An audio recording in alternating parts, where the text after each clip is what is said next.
Na karibu katika Mshike Mshike, mimi ni Akida Kilango.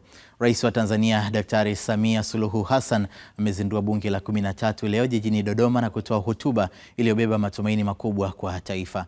Miongoni mwa maeneo muhimu ambayo amegusia katika hotuba yake ni kukamilika kwa miundombinu ya viwanja vipya na kuboresha vilivyopo kwa ajili ya fainali za Kombe la Mataifa ya Afrika AFCON 2027 ambapo Tanzania itakuwa mwenyeji kwa pamoja na mataifa ya Kenya na Uganda. Kama mnavyofahamu, nchi yetu itakuwa mwenyeji wa mashindano ya AFCON mwaka 2027 na kuelekea huko tutakamilisha ujenzi wa viwanja vitakavyotumika kiwemo uwanja wa AFCON uliopo Arusha na maboresho ya viwanja vingine nchini. Vile vile tutaendelea kuvutia michezo mbalimbali kufanyika hapa nchini ili kuongeza fursa zitokanazo na kuwa mwenyeji wa michezo hiyo. Katika hatua nyingine, Rais Samia Suluhu Hassan amesema michezo ni ajira, hivyo serikali inapaswa kuwekeza katika sekta hiyo na kwa kuanzia itajenga shule za michezo nchi nzima ili kuwapa fursa vijana wenye vipaji. Michezo ni uchumi. Hatuwezi kupata matokeo makubwa bila kuwekeza. Miongoni mwa hatua tutakazozichukua ni kuanzisha na kuendesha shule za michezo nchini. Tutaanzisha shule hizo kwa lengo la kuandaa wanamichezo wa leo na kesho. Ndio ambayo yamejiri leo bungeni huko Dodoma. Tukitazama mengine katika Mshike Mshike, timu ya taifa ya kandanda ya Tanzania Taifa Stars imefanya mazoezi ya mwisho kujiandaa na mchezo wa kimataifa wa kirafiki kalenda ya FIFA dhidi ya Kuwait utakaochezwa kesho uwanja wa Al Salam jijini Cairo nchini Misri. Kaimu kocha mkuu wa Taifa Stars Miguel Gamondi na mlinzi wa kati Bakari Nondo Mwamnyeto wamezungumzia utayari wao kuelekea katika mchezo huo ambao ni muhimu na sehemu ya maendelezo katika maandalizi kuelekea fainali za mataifa ya Afrika mwezi Disemba mwaka huu nchini Morocco. Mambo ni mazuri mpaka sasa kwenye maandalizi. Tuna furaha japo hatuna muda wa kutosha kama ambavyo tungetamani. Lakini nafurahishwa na ari ya timu, utayari wao wa kujifunza na kuwa na mchezo mzuri hapo kesho. Kwangu utakuwa ni mchezo mzuri sana dhidi ya Kuwait kwa sababu naweza kufanya tathmini ya wachezaji wengi kutumia mchezo huu. Na taratibu naweza kuingiza mawazo yangu na falsafa yangu kwenye timu ya taifa. Nadhani maandalizi mpaka sasa kufikia kwa 100%. Leo ni siku ambayo treni ya mwisho katika uwanja wa mechi za kesho.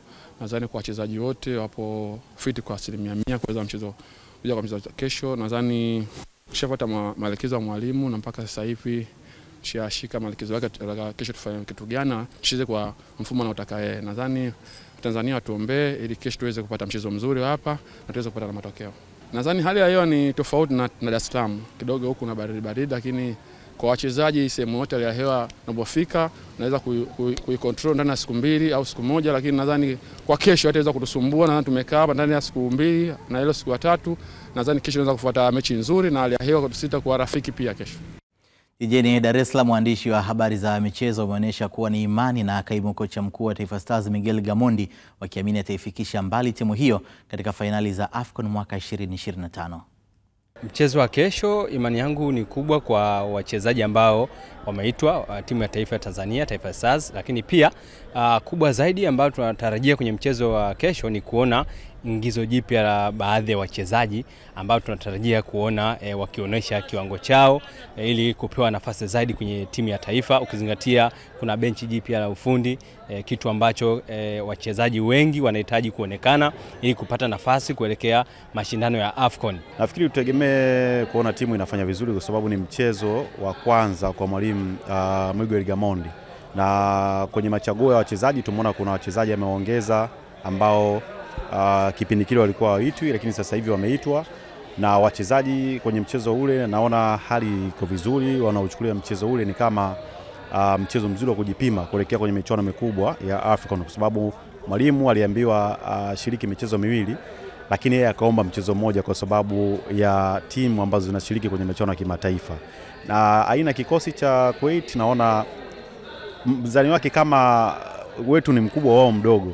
Kwa hiyo ni kipimo kizuri, kama tutashinda mchezo huu basi itatupa nafasi nzuri ya kuweza kujiandaa vizuri na kuweza kufanya vizuri na wachezaji pia kujiamini na mwalimu pia kupata kikosi chake ambacho kitaenda kuwakilisha vizuri katika michuano ya AFCON kule Morocco. Tumeona wachezaji waliowaita. Yes, tunaenda kwenye mechi ya kirafiki, tunamkosa mtu kama Faisal, tunamkosa tunamkosa kama mtu kama Baka, lakini hiyo haituondoi. Tunaona namna kikosi chetu kilivyo. Mwalimu ameita wachezaji ambao wanatamani kufanya vizuri.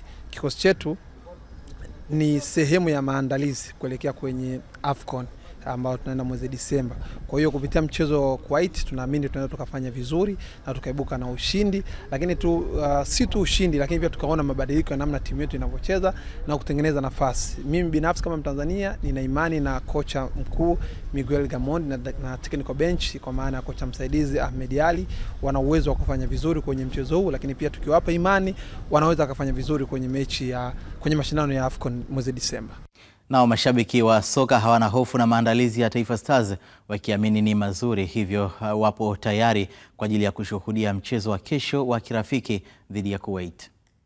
Matumaini yetu sisi kwenye mchezo wa kirafiki ni kuangalia kwanza timu muunganiko wake uko vipi, na muunganiko uko vipi, na kwa sababu tuna mashindano ya AFCON ya mwaka huu tuna AFCON, tuna AFCON ambayo tunajiandaa na 2027. Kwa hiyo tunaangalia kwamba mbinu za mwalimu ziko vipi. Kwamba Gamondi anakuja na mbinu ipi? Je, atakuja na mbinu kama za kwa kwenye klabu atatuletea huku, ataleta flavor yote huku?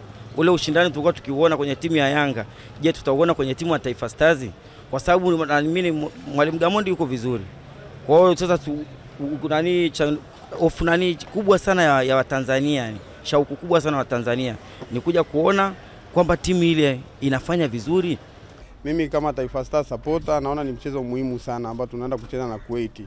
Ni mchezo ambao kocha Miguel Gamondi anaenda kujiamini kwa wachezaji, kwa sababu yule hajaja kwa ajili ya kutengeneza wachezaji, ila anawatengenezea kujiamini kwa ajili ya kimataifa, kwa sababu mchezo dhidi ya Kuwait ndio unaweka wachezaji wetu kujiamini kuelekea AFCON ambayo inaenda kuchezwa mwezi wa 12 pale Morocco. Kwa hiyo kwangu mimi naona ni mchezo muhimu sana. Tunawakosa wachezaji kama Mudathir Yahya, tunamkosa Baka, tunamkosa Mbwana Samata, ni key player wa timu yetu ya taifa, lakini mimi kitu ambacho nakiamini ni kwamba Miguel Gamondi kikosi ambacho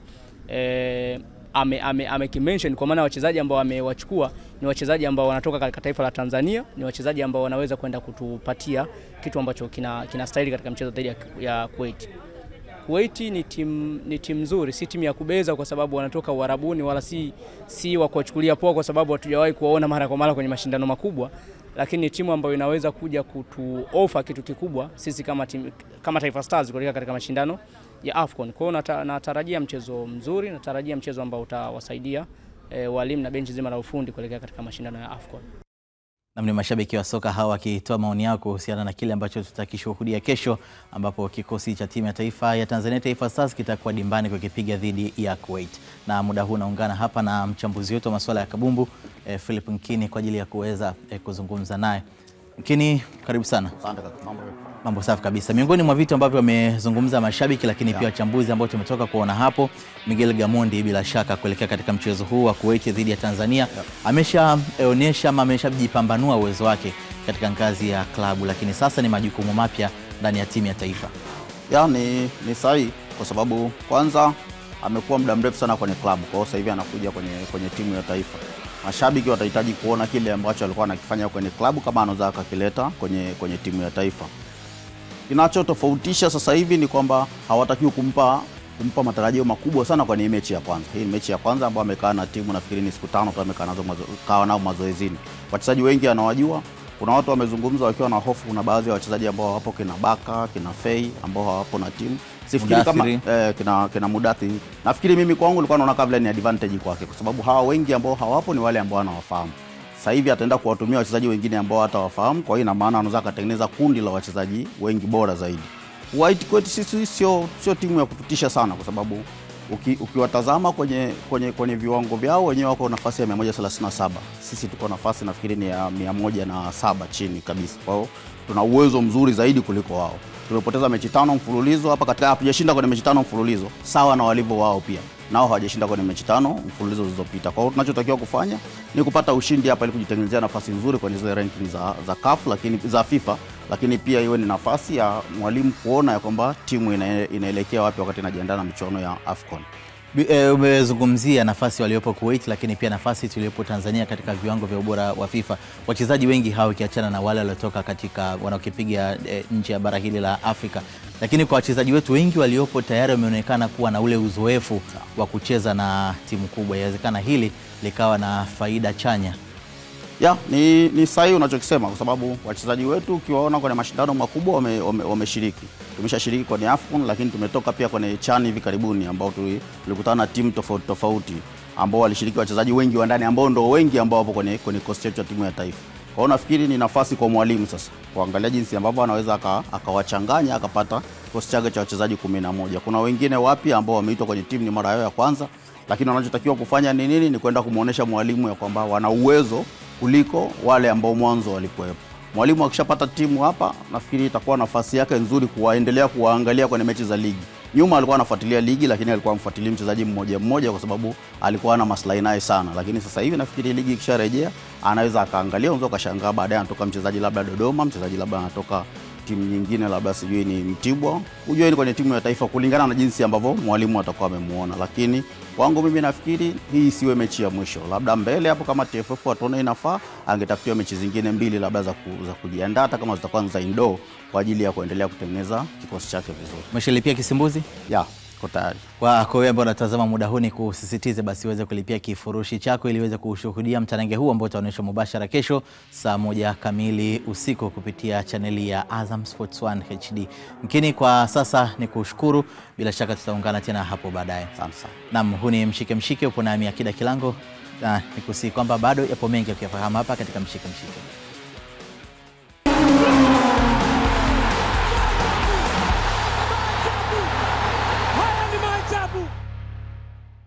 Asante kwa kuendelea kuwa nami katika Mshike. Timu ya Singida Black Stars inaendelea na mazoezi kujiandaa na mchezo wake wa hatua ya makundi kombe la shirikisho Afrika dhidi ya CR Belouizdad utakaochezwa nchini Nigeria Novemba 22 mwaka huu. Hadija Khalifa amefika katika mazoezi ya kikosi hicho katika viwanja vya TRA Kurasini na kutuandalia taarifa ifuatayo. Nyuma yangu ni kikosi cha Singida Black Stars tukiwa hapa uwanja wa TRA Kurasini jijini Dar es Salaam wakiendelea na mazoezi kwa ajili ya maandalizi ya mchezo wao wa kombe la shirikisho barani Afrika baada ya kuichapa Flambudi Central ya Burundi goli 3-1, na kwa mara ya kwanza Singida ikaandika historia ya kuingia hatua ya makundi. Singida Black Stars inatarajia kucheza mchezo wake wa kwanza wa hatua ya makundi dhidi ya CR Belouizdad kutoka Algeria mnamo Novemba 22. Makundi kwanza ni hatua ya kihistoria kwa timu yetu. Kwa mara ya kwanza tunaingia hatua ya makundi ya michuano mikubwa barani Afrika, kombe la shirikisho barani Afrika. Sisi tunajihesabu kama tumeshafanikiwa kwa sababu ndio ilikuwa ndoto yetu. Lakini bado safari inaendelea. Tumeona timu ambazo tumepangiwa nazo ni timu zenye experience kutuzidi kwenye michuano hii, zimeshashiriki mara kwa mara. Lakini sisi tunao nyota wetu ambao wameshashiriki mara nyingi huko zamani kupitia timu zao za awali. So tunaenda na ugeni kama timu, lakini hatuendi na wageni. Wachezaji wetu wapo ambao wameshashiriki sana na wana uzoefu. Kwa hiyo ni hatua nyingine ngumu. Hata hatua ya awali ilikuwa ngumu, lakini hii ni hatua nyingine ngumu zaidi kwa sababu kila timu ambayo imeingia unaona kabisa ushindani utakuwa mkubwa. Mechi ya kwanza tunacheza na CR Belouizdad. CR Belouizdad ya kule nchini Algeria, miongoni mwa timu bora sana kwenye ukanda ule. Kwa hiyo tunaanzia ugenini. Haitakuwa rahisi, itakuwa mechi ngumu, lakini ndio maana tunafanya maandalizi ya kujiandaa kikamilifu kuhakikisha kwamba tunaenda kufanya vizuri kwenye mchezo wetu wa kwanza. Maandalizi yetu kama unavyoyaona sasa hivi ndio tunajiandaa kuhusu na hiyo mechi. Na tunajua mechi itakuwa ni ngumu, itakuwa na ushindani na hisi tunaanzia away. Naamini kabisa wenyewe ni wakongwe katika mashindano haya, lakini na hisi Singida na hisi sisi hatujawahi kwenda group stage, ndio mara yetu ya kwanza kwenda group stage. Naamini kwamba tutaenda kupambana kadri ya uwezo. Unajua kitakachotokea kule sisi tutakipokea. Na ni Singida Black Stars hawa wakijiandaa kuelekea katika mchezo dhidi ya CR Belouizdad, mchezo ambao utapigwa Algeria na si Nigeria kama ambavyo nilitaja hapo awali.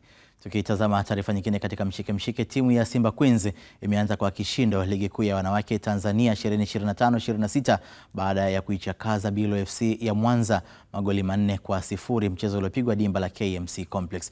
Gentrix Shikangwa amefunga magoli 3, yani hat-trick, huko goli lingine likifungwa na Aisha Mnunka. Taarifa zaidi na Omari Suleiman. Ligi kuu ya wanawake imeanza rasmi leo ikishuhudia michezo mbalimbali katika viwanja mbalimbali, lakini hapa Dar es Salaam katika uwanja wa KMC Complex ni Simba Queens ambao walicheza dhidi ya Bilo FC na kuweza kuibuka na ushindi. Mkutano mkubwa ukakosea, makosa mengi unaadhibiwa. Kwa hiyo umeona makosa tu ya vijana wangu ambao ni project wanafanya makosa, tumeadhibiwa, lakini walipokuwa wako makini walicheza vizuri na waliweza kumiliki. Kwa nini wameenda kuwa na makosa mengi kipindi cha pili? Timu imeingia alfajiri ya leo, kwa hiyo kukaa usiku mzima safari walikuwa na uchovu, kwa kadri muda ulivyokuwa unakwenda wakawa wanashuka. Kwa hiyo hilo ndio kubwa, lakini ukicheza na mkubwa unajifunza mengi. Ushakuwa wamekomaa, wazoefu, wana wachezaji wa kigeni, lakini na sisi tunatengeneza Tanzania mpya. Umeona vijana wadogo, wasichana wadogo, wengine wako kabisa form 1, wengine wako la 7, lakini umeona mpira ucheza. Kwa hiyo wakipata mechi 2-3 watakaa vizuri.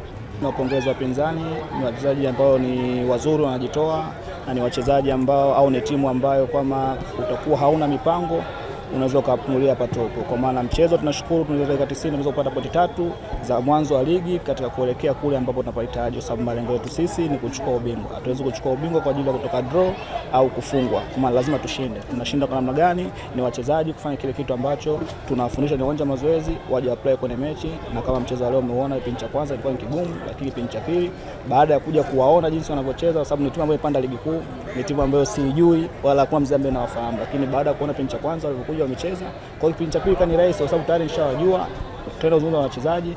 Tumefanya hivi imeshindikana, kwa sasa hivi kutokana na jinsi wao walivyo tukafanya hivi, na tunashukuru Mungu wachezaji wamechukua na tumepata ushindi. Simba Queens hao wakianza vyema kampeni yao ya ligi kuu ya wanawake kwa msimu huu. Ni kiripoti kutoka hapa katika uwanja wa KMC Complex. Mimi ni Omar Suleiman wa Azam Sports.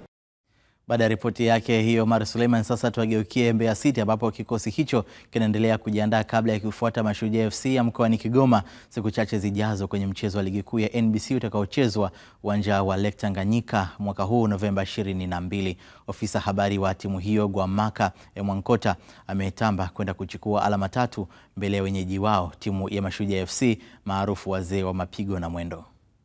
Tunapenda kumshukuru Mwenyezi Mungu mwingi wa rehema, ameendelea kujalia afya na uimara sawa kwenye kikosi chetu. Tulikuwa na mapumziko takriban siku 13 na mapumziko haya yaliisha tarehe 6 na tarehe 7 kikosi chetu kaingia kambini moja kwa moja kujiwinda na ligi ya soka Tanzania bara. Kama unavyotambua kwamba tuna michezo takriban 3 ya haraka usoni mwetu, nikimaanisha mchezo ambao tunakwenda kucheza dhidi ya Mashujaa tarehe 22 kwa mujibu wa ratiba, lakini pia kwa mujibu wa ratiba tarehe 25 tutacheza na Coastal Union pale Tanga. Mchezo wa Mashujaa tutacheza pale Lake Tanganyika Kigoma, tutasafiri kwenda Tanga kucheza na Coast na baadaye tutarejea hapa nyumbani kucheza na timu ya Namungo. Wachezaji wetu wako vizuri na kwa mujibu wa daktari wa timu hatuna majeruhi yoyote kikosini, hivyo kikosi chetu kiko imara na tayari mwalimu Malale 50 ameendelea kuingiza falsafa kwenye ubongo wa wachezaji ikishirikiana na miili yao ili kwenda kutekeleza kile ambacho klabu yetu ya Mbeya City nakitaka. Kama nilivyoeleza awali, tuna nia njema kabisa na nia nzuri ya kufanya vyema kwenye msimu huu wa ligi ya soka Tanzania bara. Ligi ngumu, lakini pamoja na hayo yote tumejipanga kupambana vilivyo kuhakikisha kwamba tunapata pointi 3 muhimu kwenye mchezo wetu dhidi ya Mashujaa, lakini pia mchezo mwingine dhidi ya Coast na mchezo mwingine dhidi ya Thousand Killers nikimaanisha Namungo. Michezo hii si mipesi. Tunawaheshimu Mashujaa, wana kocha mzuri Mwalimu Salum Mayanga, wana wachezaji wazuri, lakini heshima yetu hii haituondoshi sisi kwenye njia yetu ya kuzihitaji pointi 3 muhimu kwenye ligi ya soka Tanzania bara. Wachezaji wamefanya mazoezi, wako imara na hakuna injury yoyote, kwa hiyo Mwalimu Malale 50 ana nafasi nzuri ya kuchagua wachezaji wa kusafiri nao kuelekea kwenye michezo yetu miwili na kuchagua wachezaji ambao wataanzisha timu zetu kwenye mechi hizo mbili. Kwa hiyo naamini kabisa kila jambo liko vizuri na kila kitu kiko vizuri. Ndani ya siku mbili hizi tunatarajia kuanza safari ya kuelekea pale Lake Tanganyika Kigoma kwa ajili ya kuziwinda pointi 3 muhimu. Na waambia tu Mashujaa. Huu ni wakati mzuri wa wao kujishikilia. Naam, ni ofisa habari huyo wa Mbeya City akiweka wazi mipango yao kuelekea katika michezo inayofuata ukiwemo ule atakaokipiga dhidi ya Mashujaa. Tuelekee sasa huko Mwanza ambapo kocha mkuu wa Pamba Jiji FC Francis Baraza amebainisha mikakati ya kukifanya kikosi cha timu yake kuwa bora zaidi na kutimiza malengo ya msimu huu. Lakini pia rai imetolewa kwa mashabiki na wadau wa soka jijini Mwanza kuendelea kuiunga mkono klabu yao, ikiwa ni pamoja na kutoa ushauri panapohitajika ili iweze kufanya vema katika ligi kuu ya NBC. Matokeo yote nafikiri Mwenyezi Mungu anayajua. Sisi yetu ni kwenda uwanjani kuyafanyia kazi. So sisi tunakuja uwanjani kupushi vijana, na kile tumekifanya katika uwanja wa mazoezi kama unaweza kukibeba ukilete hapa, then unapata sisi yetu itakuwa ni correction tu.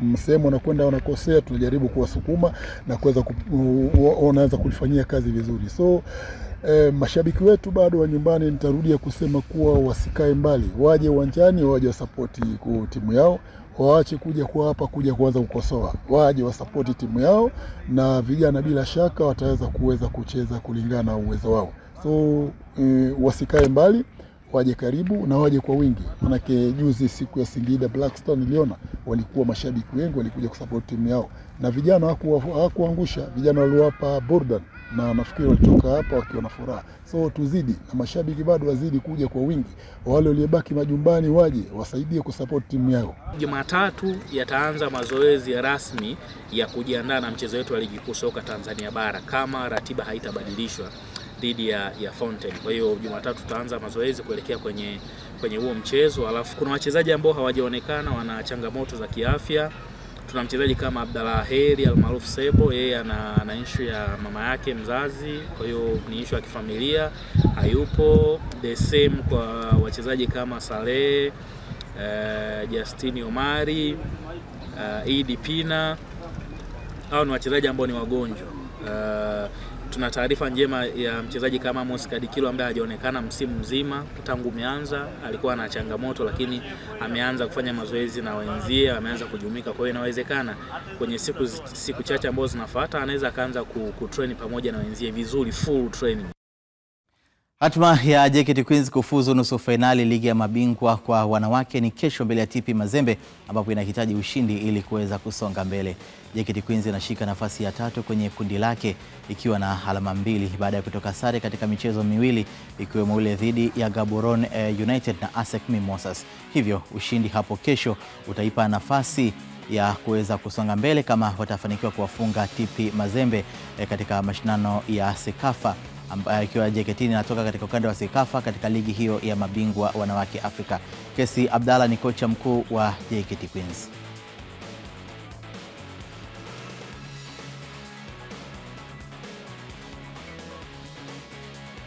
Namna sasa ni kupitishe katika kile ambacho JKT Queens wameweza kukivuna mpaka sasa, lakini pia ratiba ya michezo mingine ambayo itapigwa katika ligi hiyo ya wanawake, na nikukumbusha kwamba unaweza kuishuhudia michezo hiyo mubashara kupitia kisimbuzi chako cha Azam TV. Lakini kwanza tumsikilize kocha Kesi akizungumzia maandalizi yao kuelekea katika mchezo huo. Kwanza kabisa kikosi chetu kiko vizuri, na baada ya kumaliza mchezo wetu jana juzi dhidi ya ASEC Mimosas tulifanya review kidogo ya makosa ambayo tumeyafanya na tukaangalia kitu gani cha kufanya ili tufanye improvement kwa mchezo unaokuja. Lakini pia tumefanya review kwenye mechi ya TP Mazembe kuangalia jinsi wanavyocheza. Tumeona ubora wao na tumeona udhaifu wao. Kwa hiyo jana tulijaribu kufanya kidogo kuangalia kitu gani ambacho tunaweza tukakifanya ili tuweze kupata matokeo katika huo mchezo unaokuja. Kwa hiyo mimi niseme kwamba mpaka kufikia leo tuko sawa sawa, tuko tayari na tuko tayari kwa mchezo. Moja ya changamoto ambayo ipo kwenye timu yako ni katika safu ya ushambuliaji. Tutegemea mabadiliko yote kwa hilo eneo? Ni kweli tuna matatizo hayo, lakini tumeyafanyia kazi na naamini kabisa katika mchezo wa kesho basi improvement kubwa itaonekana na tutapata matokeo. Namni kocha Kesi huyo baada kina kikosi cha JKT Queens, na sasa tupate nafasi ya kuweza kutazama hali ilivyo katika matokeo ambayo wameweza kuyapata katika ligi ya mabingwa 2025. Katika mchezo wa kwanza kama ambavyo nimekufahamisha likipiga dhidi ya Gaborone United, na mchezo huo ulimalizika kwa suluhu 0-0, lakini baadaye likipiga dhidi ya ASEC Mimosa, napo pia mchezo huo kamalizika kwa kufungana goli 1-1, goli la ASEC Mimosa likipatikana kupitia mkwaju wa penalty katika dakika za mwishoni kabisa mwa kipindi cha pili. Lakini mchezo wa kesho ni dhidi ya JKT Queens, dhidi ya TP Mazembe, ambapo JKT Queens watahitaji kupata ushindi ili kuweza kufikisha alama ambazo zitawawezesha kuweza kusonga mbele, na msimamo ni kama unavyoweza kushuhudia hapo. Katika kundi B, vinara ni ASEC Mimosa wakiwa na alama 4, walipata ushindi katika mchezo mmoja na kutoka sare dhidi ya JKT Queens, lakini TP Mazembe nao pia wana alama zao 3, JKT Queens wakiwa na alama 2 na Gaborone United wenyewe wana alama 1. Ikitokea wakashinda katika mchezo wao watafikisha alama 4, lakini itawalazimu kushinda magoli mengi kweli, lakini JKT Queens kwa upande wao wanahitaji ushindi dhidi ya TP Mazembe ili wafikishe alama 5 na kuweza kujihakikishia nafasi ya kuweza kusonga mbele katika mashindano hayo. Lakini pia nilikufahamisha kuhusiana na kile ambacho kimejiri maandalizi kwa timu kadhaa kuelekea katika mwendelezo wa ligi kuu ya NBC Tanzania Bara. Sivyo baya nikakufahamisha ratiba itakavyokuwa katika michezo ambayo inafuata, na kwa mujibu wa ratiba katika michezo hiyo nikukumbushe pia ulipie kisimbuzi chako basi ili uweze kushuhudia uhondo wa ligi kuu ya NBC Tanzania Bara kupitia kisimbuzi chako cha Azam TV. Ratiba ni kama ambavyo unaiona hapo. KMC watakipiga dhidi ya JKT Tanzania, mchezo ambao utapigwa Novemba 21 dimba la KMC Complex, wakati wa Uwaji wa Kusini na Mungo Football Club wenyewe watakuwa na kibarua dhidi ya Dodoma Jiji FC, mchezo huo nao pia ukipigwa Novemba 21. Lakini mchezo mwingine katika ligi kuu ya NBC ama michezo mingine itapigwa Novemba 22, ambapo TRA United wenyewe watakipiga dhidi ya Wajelajela Tanzania Prisons. Lakini siku hiyo Novemba 22 Mashujaa FC wenyewe watakipiga dhidi ya Mbeya City. Tumesikia kile ambacho kimezungumzwa na ofisa habari wa Mbeya City akijinasibu kuelekea katika mchezo huo. Lakini mchezo mwingine utakuwa ni Pamba Jiji ambao wenyewe watakipiga dhidi ya Fountain Gate. Kwa hiyo ndio ratiba ya michezo ambayo itapigwa katika ligi kuu ya NBC, na kama ambavyo nimeweza kukufahamisha basi uweze kulipia kisimbuzi chako na kuweza kushuhudia kile ambacho kitapigwa katika mitanange hiyo. Uni mshike tunamaliza nusu saa ya kwanza, lakini tutakaporejea nikufahamishe miongoni mwa yale pamoja tutakayokuwa nayo hapa. Timu ya taifa ya Nigeria kuivaa DR Congo kuwania kufuzu kombe la dunia 2026. Na uongozi wa Simba wafanya maandalizi ya nguvu kuelekea makundi ligi ya mabingwa Afrika.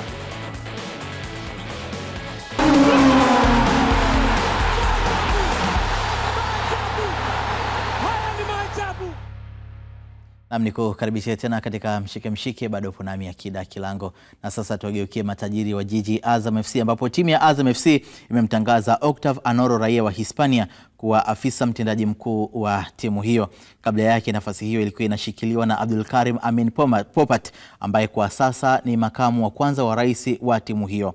Katika hatua nyingine, Azam FC imemtangaza Rashid Saif Mohamed kuwa mtendaji mkuu msaidizi wa klabu hiyo. Kila la heri katika uongozi wa huo mpya.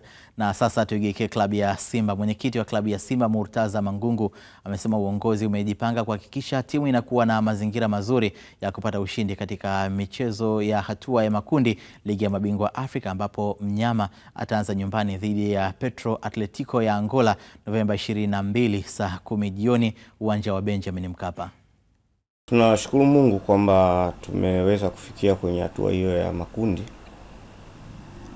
Mpaka sasa kulingana na programu iliyowekwa na wenzetu wa technical bench, timu inaendelea na maandalizi yake, lakini nje ya hapo uongozi unahakikisha kwamba unasimamia na kuweka mazingira rafiki kwa ajili ya mchezo hiyo, kwa maana kwamba tutakuwa na michezo miwili tarehe 22 na mchezo mwingine utakuwa tarehe 29. Kuna mabadiliko kidogo ambayo tunaweza tukazungumza kwa kuyawahisha kwa sababu bado tunajadiliana. Awali mechi yetu ilikuwa imepangwa kuchezwa tarehe 23. Lakini kwa mujibu wa taratibu za CAF safari hii wametaka tucheze hiyo mechi siku ya tarehe 22. Sasa tunajaribu kuwasiliana nao ili turudi katika ile tarehe yetu au muda wetu ambao tunacheza. Mara nyingi sisi huwa tunacheza Jumapili saa 10 kwa mechi zetu za nyumbani. Kwa hiyo tutatoa taarifa rasmi, lakini kikubwa tu ni kwamba mechi itachezwa ya mwanzo tutacheza Dar es Salaam na inayofuata tutaenda kucheza Mali. Maandalizi mengine yote yanayohusu mchezo yameshafanyika na yanaendelea kufanyika, na tunaamini tuko vizuri kwa sababu kwanza wana uzoefu mkubwa wa kushiriki mashindano ya kimataifa, na kadhalika benchi letu la ufundi ina ujuzi wa kutosha, na tunaamini kwamba hakuna jambo linalotupa wasiwasi. Ni kweli matokeo ya mpira huwa yanapatikana uwanjani na yanaweza yakawa ni yoyote, lakini tegemeo letu kwamba labda tutapata matokeo mazuri ambayo ni ya ushindi, kwa sababu katika hatua hii ya mashindano inategemea unakusanya pointi ngapi na unakusanya magoli mangapi. Lakini tunategemea kwamba kwenye mechi inayofuata idadi kubwa ya mashabiki itakuwepo, na tunahamasisha sana wajitokeze kwa wingi kuja kuipa support team. Murtaza Mangungu huyo. Nao mashabiki wa Simba hawana hofu na kikosi chao kuelekea katika mechi za makundi ligi ya mabingwa Afrika, wakiamini itaanza na ushindi dhidi ya Petro Atletico ya Angola. Tunaelekea vilabu vyetu vyote tunaelekea katika mashindano ya CAF. Na haya mashindano ya CAF ni mashindano ambayo ni makubwa. Na katika ukubwa huu kila mmoja ameyaweka kwenye mazingira ya kwamba anataka kufanikiwa. Tukizungumzia kwa sisi Simba Sports Club, tumekuwa tunafanya vizuri mashindano haya takriban mara 7 mara 8 mtawalia. Consistency. Ina maana kwa swala la Simba katika mashindano ya kimataifa ya CAF, swala la makundi kwenda robo finali imekuwa ni wepesi kwake. Lakini sasa hapa tunachanga karata zetu kwamba ni wepesi ndio, lakini tunachanga karata zetu, tunapitaje? Tuna mechi inayokuja hapo tarehe 22 saa 1 Benjamin William Mkapa. Tunataka tushinde mechi hiyo. Kwa sababu gani? Tunaona kabisa tuna uwezo wa kushinda, kwa sababu Simba Sports Club tunakuwa tunafanya vizuri hasa tunapokuwa katika uwanja wa Benjamin Mkapa. Maana hata watu wanasema kwamba kuna neno linasema kwamba mbwa mkali kwako. Katika haya mashindano ya kimataifa mbwa mkali kwako. Kwa hiyo unajitahidi, unacheza vizuri karata zako katika uwanja wako. Kimataifa sisi ndio kwetu, na kwa nini najipa confidence? Kwa nini ndio kwetu? Kikosi tulichokuwa nacho ni kikosi ambacho kinatupa morali sisi sasa mashabiki wa Simba Sports. Ukiangalia chagizo la mwalimu wetu ambaye ndio meneja vile vile, hali ile yeye ni meneja hajawa kocha, lakini tunaona mpira ulivyokuwa mzuri, mpira mtamu, wana Simba tunaenjoy, tunafurahi. Petro kwetu sisi na timu nyingine yote tutakayokutana naye hapa kimataifa atajua kwa nini tumeamua sisi kuwa na slogan yetu ile ubaya ubwela. Tunajiamini, tuko vizuri, tuko fire, tuko moto.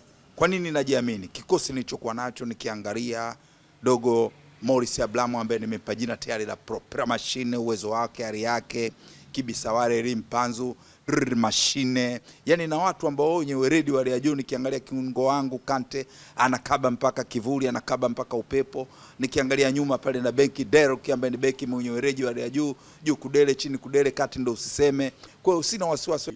Sisi kwetu tulishakuwa ni kawaida. Mechi sisi la klabu bingwa ni nyumbani. Hasa tukicheza Benjamin Mkapa. Tunakuwa hakuna doubt, hakuna lolote, ni lazima tushinde.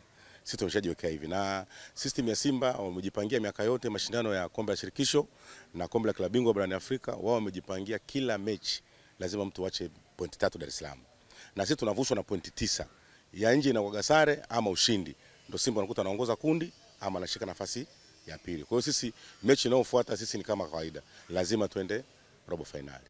Matajiri wa jiji Azam FC wapo kwenye maandalizi kabambe kuelekea katika mchezo wa kwanza wa hatua ya makundi kombe la shirikisho Afrika dhidi ya Maniema Union utakaochezwa Novemba 23 nchini DRC.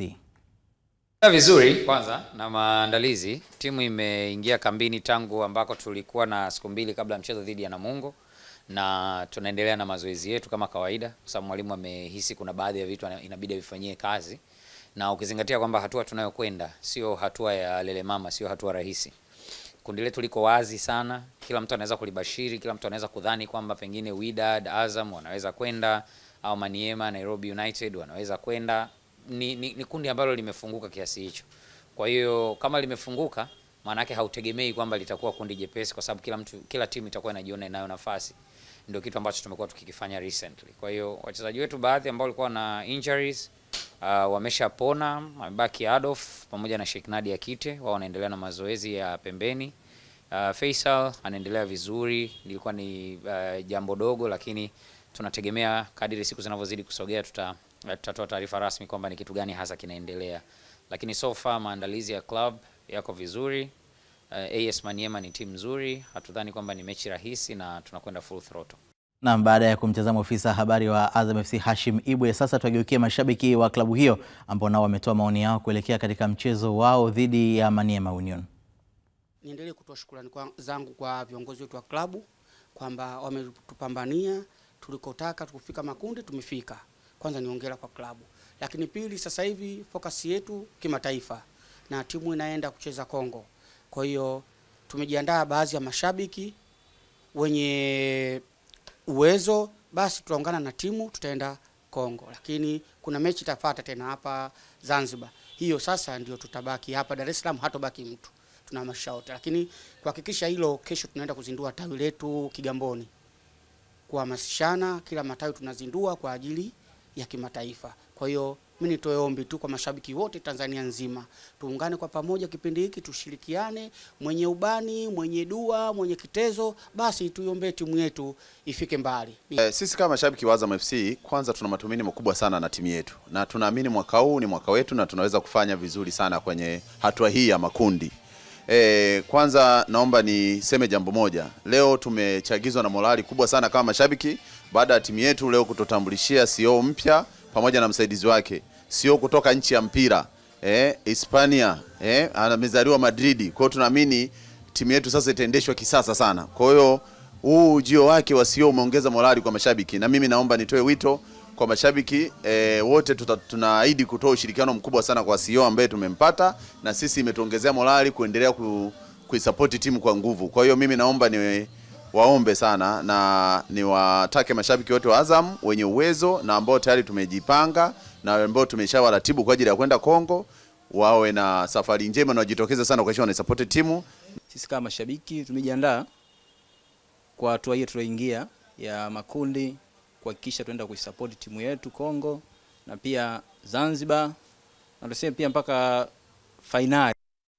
Na ni mashabiki wa Azam FC hawa wakizungumzia kuelekea katika mchezo wao utakaopigwa weekend ile inayokuja. Na sasa muda huu naungana na mchambuzi hapa Philip Nkini kwa ajili ya kuweza kutazama kwanza kile ambacho kitajiri katika ligi ya mabingwa Afrika. Ratiba ni kama ambavyo umeweza kuishuhudia hapo. Al Hilal watakuwa dimbani saa 10 kamili jioni kukipiga dhidi ya MC Alger. Mchezo utapigwa mubashara Azam Sports 2 HD. Hiyo itakuwa ni Novemba 21, lakini Novemba 22 michezo mitatu itapigwa, ambapo Yanga watakuwa dimbani dhidi ya Asfar, mchezo ukipigwa saa 10 kamili jioni kupitia Azam Sports 4 HD. Lakini michezo mingine Esperance de Tunis watakipiga dhidi ya Stade Malien, mchezo ukiwa mubashara kupitia ZBC2. Lakini Al Ahly wenyewe watakipiga dhidi ya JS Kabylie, itakuwa ni saa 1 kamili usiku kupitia Azam Sports 1 HD. Lakini uhondo huo wa ligi ya mabingwa Afrika utaendelea tena Novemba 23, ambapo Simba Sports Club watakipiga dhidi ya Petro Atletico, mchezo ukipigwa saa 10 kamili jioni. Ratiba ndio hii kama ambavyo nimeweza kukufahamisha hapo. Kwa hiyo la msingi ni kulipia kisimbuzi chako ili basi uweze kufurahia burudani hii. Tukitazama Nkini, ratiba hii jinsi ilivyo, ni wazi kwamba itakuwa ni weekend ambayo mtoto hatumwi dukani. Kuanzia tarehe 21 mpaka tarehe 23 ni kipindi cha burudani. Ndio maana unamuhimiza mtazamaji wako alipie kisambuzi chake, kwa sababu hapa sasa hivi ndio burudani inarudi. Ukitazama kuanzia mechi ya kwanza ni mechi dume sana, Al Hilal dhidi ya MC Alger, kwa sababu hao wote wana ubora, ni timu ambazo zina mafanikio mazuri kwenye michuano ya CAF. Kwenda hatua ya makundi, kwenda robo finali ni cha kawaida sana kwao. ukimtazama MC Alger tumemwona hivi karibuni, ni moja kati ya timu ambao inazungumzwa sana kwenye midomo ya mashabiki wa soka kutokana na ubora wao, lakini Al Hilal pamoja na kwamba hawapo nchini kwao, wamekuwa wakihamama nchi moja kwenda nchi nyingine, lakini performance yao kwenye kila wakati wamekuwa wakifanya vizuri. Walikuwa hapa kwetu, kuna wakati wametumia uwanja wa Chamazi, kuna wakati wametumia uwanja wa Benjamin Mkapa. Kwao tunawafahamu ule ubora wao walionao, lakini mwalimu aliyeko Azam Ibenge ndio mwalimu ambao amewapa umaarufu mkubwa sana kwa kipindi cha hivi karibuni. Na hata majuzi tu walikuwepo katika michuano ile iliyofanyika KMC pale ya Kagame Cup. Tukiendelea katika michezo mingine, Yanga na Esfa ni mechi ambao mashabiki wengi wanaisubiri kwa hamu, kwa sababu kama walivyozungumzwa mwanzo, ukiangalia kwenye performance ya Yanga wamefika hapa kwenye hatua ya makundi, lakini mashabiki bado hawajaridhika sana. Kikubwa ambacho mimi naamini Yanga wanachotakiwa kufanya ni kuhakikisha kwamba wanatumia uwanja wa nyumbani vizuri, kwa sababu mashindano haya hakuna kingine ambacho unatakiwa kukipata zaidi ya kupata pointi 3 na kufunga mabao mengi zaidi. Ukipata timu ambayo unaweza kaifunga mabao 3, mabao 4 ndio kitu cha kufanya hicho. Uwezi kwenda, ni ngumu kwenda kupata matokeo ugenini. Na Yanga hawajawa na base nzuri kwenye uwanja wao wa nyumbani. Kwa hiyo wanachotakiwa kufanya ni kuhakikisha kwamba kwenye mechi hii ya kwanza wanarudisha ile mioyo ya mashabiki ambao wanaamini timu yao kwamba wanaenda kukipiga pale Amani Complex. Ya, pale Amani Complex Zanzibar. Na kikubwa sasa, pamoja na kwamba performance ya wachezaji na performance ya timu, mashabiki nao pia wanatakiwa kuwaunga mkono. Lazima tu wa kweli, mashabiki wa Yanga kwenye michuano ya hivi karibuni hawajawaunga sana mkono timu yao. Kwa hiyo wanatakiwa waende uwanjani na waunge mkono kwa kushangilia zaidi. Na Esperance de Tunis dhidi ya Stade Malien, lakini pia wako Al Ahly dhidi ya JS Kabylie, hawa ambao wanatoka kundi moja na Young Africans. Esperance de Tunis ndio timu ambayo inafuata kwa mafanikio zaidi kwenye soka la Afrika. Wameshachukua ubingwa wa CAF mara 4, ni moja ya timu ambayo ni tishio na ndio timu ambayo ni bora zaidi nchini Tunisia. Lakini Stade Malien pia nao ndio timu ambayo ni bora zaidi nchini Mali. Kwa hiyo kukutana timu mbili tofauti. Walishakutana huko nyuma kwenye michuano hii ya CAF ambapo huyu kila mmoja alishinda nyumbani kwake. Stade Malien alishinda nyumbani kwake, Esperance de Tunis naye pia akashinda nyumbani kwake, ilikuwa ni hatua ya makundi. Lakini ukitazama Al Ahly dhidi ya JS Kabylie, nazo zinakutana tena timu ambazo zina mafanikio zaidi. JS Kabylie ndio wana mafanikio zaidi Algeria, hawa ndio wana mafanikio zaidi CAF, lakini pia wana mafanikio zaidi Misri. Namshikilia kwanza hapo Philip Nkini, tupate mapumziko mafupi, tutarejea kukufahamisha mengine mengi hapa katika Mshike Mshike.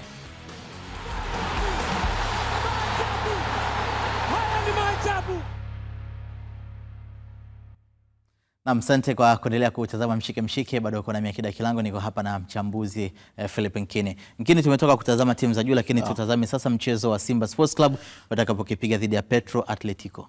Ni Simba yuko kwenye base yake. Yaani Simba nyumbani ndio sehemu ambayo amejitengenezea umaarufu zaidi kwenye michuano ya CAF.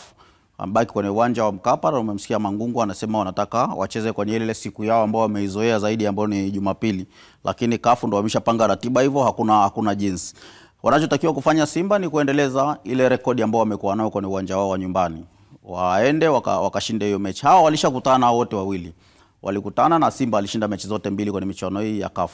Lakini ni timu ambazo pia zinafanana kwenye mafanikio kidogo. Petro amefika nusu finali ya CAF mara 2, Simba amefika mara 1. Na kwa kuwa umezungumzia matokeo ya michezo iliyopita, tutazame mechi 3 za nyumbani za mwisho za Young Africans ambapo walipoteza dhidi ya Al Hilal mabao 2-0, lakini matokeo mengine yakawa ni kama ambavyo mtazamaji anayashuhudia hapo Nkini.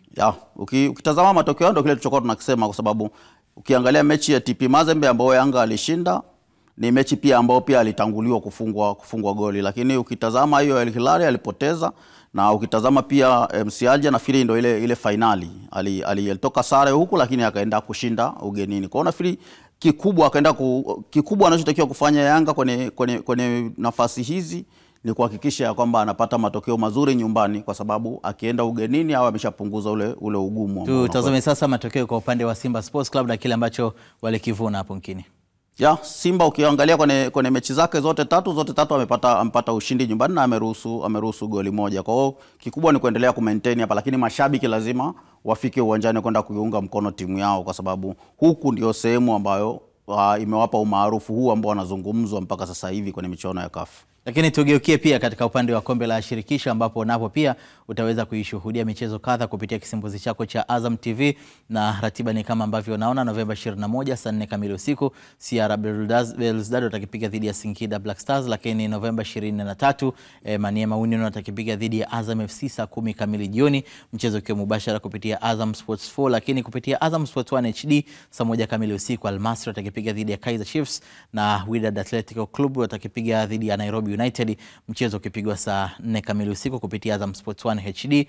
Zamalek nao wakipiga dhidi ya Zesco United, mchezo nao huo ukipigwa Azam Sports 2 HD saa 4 kamili usiku. Na hapa tuwatazame walau kwa uchache Azam FC, lakini pia Wydad atakayokipiga dhidi ya Nairobi United kwa sababu wanatoka kundi moja.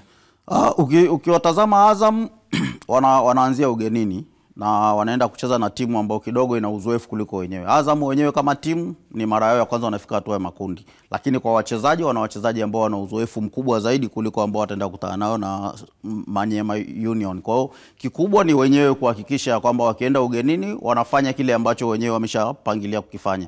Azam walishasema ya kwamba target yao ilikuwa hatua ya makundi, lakini ukishafika hatua ya makundi lazima utengeneze target nyingine ya kwenda mbele zaidi. Lakini kwa upande wa Singida na kwa kifupi, Singida nao pamoja na kwamba ni wageni ndio kama vile kama Azam na wana wachezaji wenye uzoefu. CR Belouizdad ni wazoefu zaidi kwenye mashindano, wamefanya vizuri kwenye miaka hivi karibuni, walishakuja hapa tukawaona. Wana Ukwasi ni moja ya timu ambazo zina uwezo mzuri zaidi wa fedha, lakini uwezo mzuri uwanjani wa wachezaji wao. Nikushukuru sana Nkini, tutakutana wakati mwingine kwa ajili ya kujadili mengine mengi. Lakini kwa sasa tutazame kile ambacho tumeweza kukuandikia kupitia katika kurasa zetu za mitandao ya kijamii, lakini pia yale ambayo umeweza kutuandikia. Swali lilikuwa likiuliza Novemba 22 Yanga versus Asfar, lakini Novemba 23 Simba dhidi ya Petro Atletico makundi CAF Champions League. Unaoshauri nini kuelekea katika mechi hizo? Hilo ni swali ambalo tulikuwekea, lakini kwa upande wa majibu Azam kwa kupitia ukurasa wetu wa Instagram, Joeli Mtoyole anasema wa Njonjo Iringa Tanzania, kikubwa timu zote wahakikishe pointi za michezo yote ya nyumbani wanazibeba, bila ya hivyo hakuna robo finali. Wakati Shebi Platinums anasema Simba hapo pointi 3 uhakika, ila kwa Yanga hapo pagumu na iona sare. Sijaongea kishabiki, huo ndio uhalisia ulivyo. Wakati Mohamed anasema kiukweli timu zote zitakuwa na michezo migumu sana, sio Simba wala Yanga. Kwa hiyo mashabiki wajiandae kwa kupokea matokeo ya aina yoyote. Hayo ni maoni yametokea kupitia Instagram, lakini sasa tumalizie kupitia Facebook. Leonard Mipawa kutoka Morogoro Tanzania, binafsi na shauri timu zijiandae vyema na pia utulivu wa mabenchi ya ufundi, namna bora ya kuapproach home games itawaletea matokeo bora kwa kuzingatia discipline kwa wapinzani wao, wakichagizwa na mashabiki wao na waona wakitoka na matokeo mazuri. Wakati Isa Habibu, hizi mechi za nyumbani wahakikishe pointi 3 zinabaki, na hata wakiwa ugenini wahakikishe wanacheza vizuri, hata wasipochukua pointi 3 basi iwe sare inatosha, ukizingatia kundi la Yanga ni gumu sana. Lakini Charles Mohoro Magadu kutoka Ruvuma wilaya ya Namtumbo anasema kikubwa wa Tanzania tunapaswa tuwe kitu kimoja, tupeane ujuzi, ikiwezekana hata kamati za ufundi tusaidiane. Mwaka huu tuna kila sababu ya kubeba mojawapo ya kombe. Yote kwa yote, umoja ni nguvu. Hao ni maoni ambao wameweza kutuandikia kupitia katika kurasa zetu mbalimbali. Lakini tukiendelea kutazama mengine katika mshike zaidi ya wadhamini 17 wa mbio za korosho wamejitokeza ili kuleta mabadiliko chanya yenye kuunga mkono malengo ya mbio hizo zinazolenga kuongeza ubanguaji wa korosho ndani ya nchi. John Kasembe ametuandalia taarifa zaidi. Hizo zinazotarajia kufanyika Novemba 29 mwaka huu zimeweka malengo yakiwemo kuhamasisha ubanguaji wa korosho kwa kugawa mashine za ubanguaji kwa vikundi. Lengo ni moja, ni kuitangaza korosho yetu, kuhamasisha ulaji wa korosho, kwa sababu tulijua wakiongezeka kula ndio watapanua soko hasa la ndani, lakini pia kuhamasisha ubanguaji. Unaweza ukaja hapa Roa Hotel na bima, unafanya usajili wako na kuondoka na vifaa vyako. Ni tuwe wito kwa wale wote ambao hawajafanya registration waweze kufika kwenye vituo vyetu. Tunafungua kuanzia saa 2:30 mpaka saa 12:30. Mkuu wa wilaya ya Mtwara akimwakilisha mkuu wa mkoa wa Mtwara katika utambuzi wa maandalizi ya mbio hizo amewaasa wananchi na washiriki kujitokeza kwa wingi wao. Kwa wale ambao wanatoka nje ya Mtwara, si tu kwamba mtakuja kukimbia, lakini mje muone mazuri ya Mtwara. Moja, ikiwa pamoja na fursa mbalimbali za utalii zilizoko katika wilaya yetu na mkoa kwa ujumla. Lakini kikubwa zaidi, tukiangalia fursa hizo ambazo zipo hapa za kiuchumi. Njoo ule korosho, ndio msimu wa korosho. Uangalie utalii wa korosho. Kipindi hiki tunapokea wageni wengi sana ambao wanakuja kwenye msimu wa korosho. Mbio za Korosho Marathon zinatarajia kufanyika Novemba 29 mwaka huu, ikishirikisha makundi yakiwemo watoto na wazee. Nikiripoti michezo kutoka Mtwara, naitwa John Kasembe, Azam Sports. Timu ya soka ya taifa ya wanawake ya Tanzania ya mchezo wa futsal imeweka rekodi mpya ya kuwa na wachezaji 6 wenye umri mdogo zaidi katika michuano ya kombe la dunia futsal kwa wanawake 2025. Helena Mtundagia ambaye atakuwa na umri wa miaka 15 na siku 109 wakati michuano itakapoanza, anaongoza orodha ya wachezaji hao 6 wenye umri mdogo. Wengine ni Yasinta Kalua mwenye umri wa miaka 15, Zainab Karuka umri wa miaka 16, Edna Makamba miaka 16, Mary Siame miaka 17 na Winifrida Charles mwenye umri wa miaka 17. Ni kwa mara ya kwanza FIFA inaanzisha michuano hiyo na itaanza rasmi kutimua vumbi Novemba 21 na kumalizika Disemba 7 huko Pasig nchini Ufilipino. Tukitazama taarifa nyingine, tunaelekea mwishoni kabisa rasmi sasa. Timu ya soka ya taifa ya Nigeria maarufu Super Eagles itakipiga dhidi ya DR Congo the Leopards Jumapili ya Novemba 16 katika fainali ya raundi ya pili CAF kwa nia kufuzu kombe la dunia 2026 zitakazofanyika Canada, Mexico na Marekani. Nigeria wametinga hatua hiyo kwa ushindi wa 4-1 dhidi ya Gabon, wakati DR Congo ilichapa Cameroon bao 1-0, na michezo hiyo inaonekana mubashara kupitia kisimbuzi chako cha Azam TV, na mechi hizo za raundi ya pili zitafanyika nchini Morocco, kama ambavyo mchezo wa finali utapigwa katika dimba la Moulay Hassan mjini Rabat, na mshindi ataingia sasa katika kibarua cha kukipiga dhidi ya washindi kutoka katika mabara mengine. Na kufika hapo hakuna la ziada katika mshike, lakini kabla ya kuhitimisha ni kukumbushe yale ambayo tulikuwa nayo usiku huu. Timu ya taifa ya kandanda ya Tanzania Taifa Stars kujipima ubavu dhidi ya Kuwait hapo kesho. Hatma JKT Queens kutinga nusu fainali ligi ya mabingwa Afrika ni kesho dhidi ya TP Mazembe. Na timu ya taifa ya Nigeria kuivaa DR Congo kwa nia kufuzu kombe la dunia 2026. Kufika hapo kuna la ziada katika mshike kwa niaba ya timu nzima ambayo imefanikisha matangazo haya. Mimi ni Akida Kilango wa Akidu Kaida, uwe na usiku mwema.